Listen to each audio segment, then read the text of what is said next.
بانو قدسیہ کہتی تھیں کہ عورت کی خوبصورتی حیرت کا ایک لمحہ ہے جس میں مرد قید ہو جاتا ہے۔ عموماً محبت میں ناکامی کے بعد لوگ اپنی ذات کی تذلیل میں مصروف ہو جاتے ہیں۔ ایک عورت کہتی ہے کہ میں شادی کے 20 سال بعد اس نتیجے پر پہنچی ہوں کہ مرد خدا کی خوبصورت ترین مخلوق ہے۔ محبت میں ذاتی آزادی کو طلب کرنا شرک ہے۔ ایک وقت میں دو افراد سے محبت نہیں کی جا سکتی، محبوب سے بھی اور اپنی ذات سے بھی۔ اس طرح سے محبت ایک طرح کی غلامی کا عمل ہے۔ سچ بولنا کوئی کمال نہیں، لیکن سچ سننا بہت بڑا کمال ہے۔ عورت تو وہ گوہر نایاب ہے کہ جب ماں جیسے منصب پر فائز ہوتی ہے تو جنت کے سرداروں کی جنت بھی اس کے قدموں تلے آ جاتی ہے۔ محبت کے خواب صرف انہی کے پورے ہوتے ہیں جو اپنے لیے کچھ طلب نہیں کرتے، جو محبت کرتے ہیں مانگتے نہیں۔ آپ کے اخلاق کی قدر بھی لوگ اس وقت کریں گے جب آپ کے پاس دولت اور طاقت ہوگی۔ شادی ہونا اور شادی کرنا میں بہت بڑا فرق ہوتا ہے۔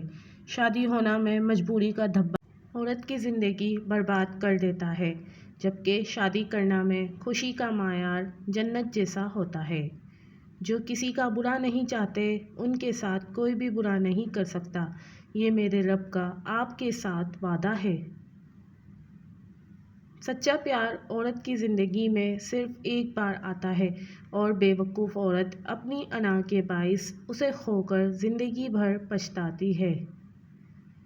صبر رکھو، ہر چیز آسان ہونے سے پہلے مشکل ہوتی ہے۔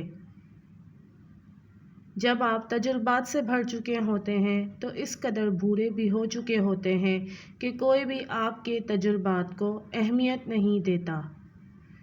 اچھی لڑکیاں غیروں کے لیے بری ہوتی ہیں کیونکہ وہ ان سے میٹھی باتیں نہیں کرتیں، ان سے اجنبی رہتی ہیں۔ ایسی لڑکیاں قدرت کا انمول تحفہ اور ماں باپ کے لیے رحمت ہوتی ہیں۔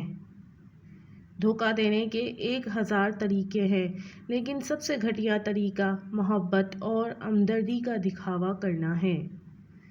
عورتوں کو رشتوں کی پہچان کرنے میں دیر نہیں لگتی۔ ٹرین کا چند گھنٹوں کا سفر عمر بھر کا رشتہ بن جاتا ہے۔ ہسپتال میں 1-2 مرتبہ مریض کی عیادت کے بعد عورتیں سہیلیاں بن جاتی ہیں، جبکہ مرد بیچارے رشتوں کے معاملے میں کور دماغ ہوتے ہیں۔